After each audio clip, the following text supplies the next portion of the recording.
भाजप आणि शिवसेना मनसेसाठी 1 ते 2 जागा सोडण्यास तयार। लोकसभा निवडणूक न लढल्यास राज्यसभेचाही पर्याय। एबीपी माझाची एक्सक्लुझिव्ह बातमी।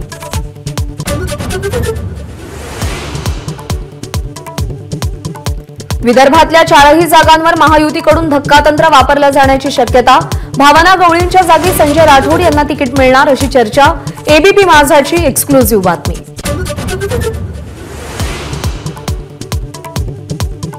शरद पवारांचा फोटो वापरणार नाही याची लेखी हमी द्या। सुप्रीम कोर्टानं अजित पवार गटाला खडसावलं।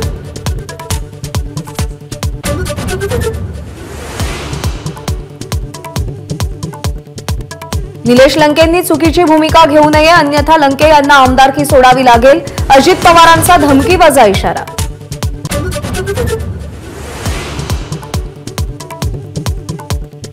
आचारसंहिता उद्यापासून लागू होईल। अजित पवारांचा प्रचार सभेत वक्तव्य। सुनेत्रा पवारांच्या उमेदवारीचा निर्णय सर्व जागा जाहीर झाल्यानंतरच घेणार।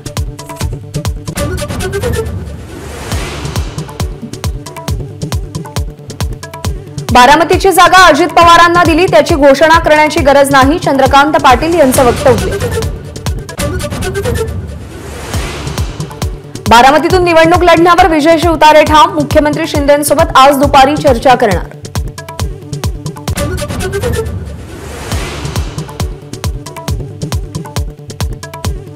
उत्तर मुंबईतून तिकीट नाकारलेल्या गोपाळ शेट्टींची देवेंद्र फडणवीसांनी समजूत काढली।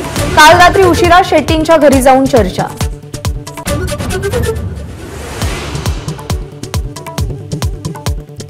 एक देश एक निवडणुकी धोरणाचा अहवाल राष्ट्रपतींकडे सादर। केंद्र सरकारकडून 2029चं टार्गेट निश्चित।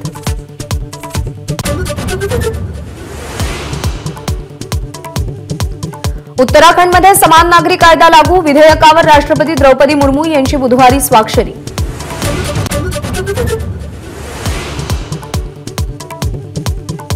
सीएए कायदा मुस्लिम विरोधी नाही। एएनआय वृत्तसंस्थेला दिलेल्या मुलाखतीत अमित शहांचा खुलासा।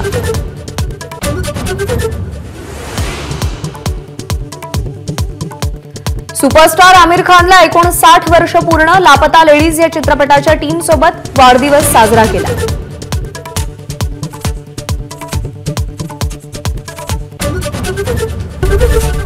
एबीपी माझा, उघडा डोळे बघा नीट।